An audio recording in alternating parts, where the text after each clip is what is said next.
요즘 학생들은 학교도 못 가고 직장인들은 재택근무를 하고 식료품 파는 곳을 제외한 다른 상점들은 아예 문을 닫은 곳이 많습니다. 그리고 꼭 필요한 일 아니면 집 밖으로 나가기를 꺼리게 되면서 가족들이 다들 집에만 있는 시간이 많아졌습니다. 감염증 때문에 이렇게 된 건데요. 이러다 보니 집에서 늘 한 공간에 함께 있는 가족들 간에 불화가 많이 생기게 됩니다. 나가지 못하고 긴 시간 같이 있다 보니 부딪힐 일들이 생기게 되는 거죠. 이유는 또 있습니다. 경제 사정도 어렵게 되면서 돈 때문에 다툼은 생기게 돼 있습니다. 그래서 사는 게 힘들면 싸움이 많이 나고 싸우다 보면 이혼율도 올라가게 돼 있는 겁니다. 요즘엔 다들 힘들게 살아내고 있지만 위기가 찾아오는 가정도 많다고 하는데요. 우리 집은 괜찮은 걸까요? 그 이야기 지금 시작합니다. 안녕하십니까. 지호사 전성시대입니다. 아무리 사이가 좋은 부부라도 긴 시간 함께 있어야 된다면 불편해지는 건 어쩔 수 없습니다. 늘 같이 있었던 부부는 연습이 되고 단련이 되어서 살아가는 방법을 터득했을 겁니다. 그러나 요즘처럼 갑자기 재택근무를 한다거나 할 일이 없어서 집에만 있어야 된다면 서로 많이 참는다고 해도 충돌이 생기게 됩니다. 왜냐? 눈만 떨어지면 각자의 일터로 학교로 나갔다가 저녁에나 만나던 것이 24시간 붙어 있다 보니 슬슬 짜증도 나고 눈에 거슬리는 게 보이면서 잔소리를 하게 됩니다. 더 중요한 것은 삼시세끼를 해결하는 게 누구한테는 버거운 일이 될 것입니다. 그래서 유행하는 말도 생겨났더군요. 먹돌. 이 말은 먹고 돌아서면 바로 먹을 걸 또 준비해서 먹어야 된다는 말이랍니다. 그게 그렇습니다. 갑자기 집에만 있는 가족들 먹거리 챙겨주는 것도 쉬운 일 아닙니다. 그래도 챙겨 먹어야지요. 밖은 위험하고 나갔다가 뭔 일 생길까봐 하기는 하는데 솔직히 힘든 건 사실입니다. 그래서 좀 도와달라고 한다는 것이 벌써 속에서는 짜증이 나 있기 때문에 말이 곱게 나가지 않습니다. 그러다 보니 왜 말을 그렇게 하느냐, 좋게 얘기하면 안 되느냐, 누구는 집에 있고 싶어서 있는 줄 아느냐, 또는 좀 알아서 도와주면 안 되는 거냐, 이렇게 옥신각신 싸움이 나고 사내 안 사내 거기까지 가는 겁니다. 더 크게 작용하는 건 경제가 어려워졌기 때문에 돈 얘기하다가 싸움이 더 커집니다. 그런데 지금 전 세계 부부들이 다들 부부싸움을 많이들 하고 있답니다. 미국 시애틀에서는 감염증이 확산되면서 가정폭력으로 911 신고 건수가 늘어났다고 하는데요. 2월 29일부터 3월 13일까지 가정폭력 신고 건수는 1년 전 같은 기간에는 502회였는데 감염증이 확산되면서 614건으로 22%나 증가했다는 겁니다. 또 재미있는 것은 전체적인 신고 건수는 줄었는데 가정폭력 신고만 늘어났다는 겁니다. 사정은 시애틀뿐만 아니라 옆 동네 벨뷰도 전체 신고 건수는 50% 감소했는데 집안 싸움은 17%가 늘었다고 합니다. 그게 그런 것 같습니다. 집안 싸움은 코가 큰 사람이나 코가 작은 사람이나 쌈박질 하는 건 똑같은 것 같습니다.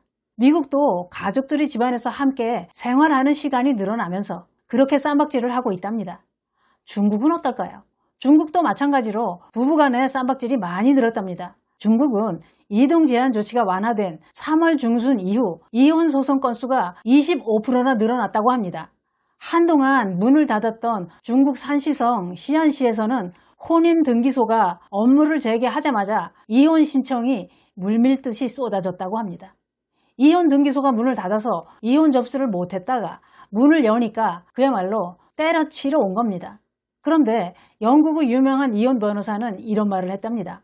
이혼 전문 변호사들은 대목이 있답니다. 그 대목이 여름 휴가철 그리고 크리스마스 직후라고 한답니다. 이혼은 감 잡으셨을 텐데요. 부부들이 오랜 시간을 함께 지낸 직후에는 이혼을 하려는 부부들이 늘어난다고 합니다. 며칠 동안 함께 지내면서 쌈박질을 많이 했다는 얘기죠. 그래서 이혼 전문 변호사들은 메뚜기도 한철이고 물 들어올 때 노저으며 대목을 본다는 얘기입니다.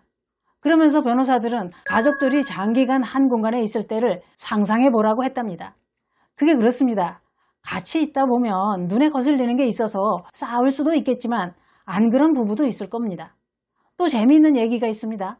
이렇게 감염증 때문에 사람과 거리 두기를 하는 동안 젊은 층들은 데이트를 못하다 보니 시들해져서 헤어지는 커플들이 많다고 하고요. 신혼부부는 아기가 생길 확률이 높다고 했습니다만 아기는 많이 생겼으면 좋겠습니다. 그런데 미국이나 중국만 부부간의 갈등이 생기는 걸까요?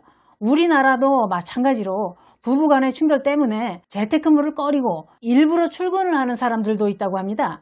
우리나라도 한국 여성 전화의 가정폭력 상담 건수가 1월 달에 비해 2, 3월에 40%나 늘었다고 합니다.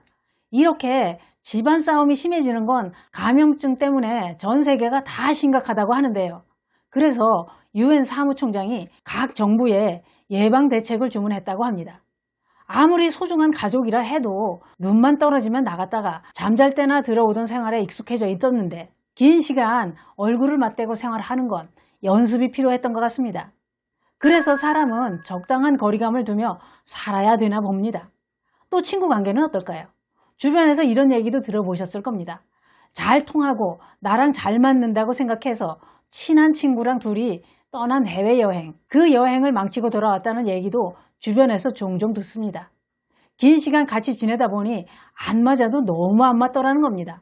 큰돈 들여서 간 해외여행을 친구랑 삐거덕거리면서 여행은 고통이 되는 거지요.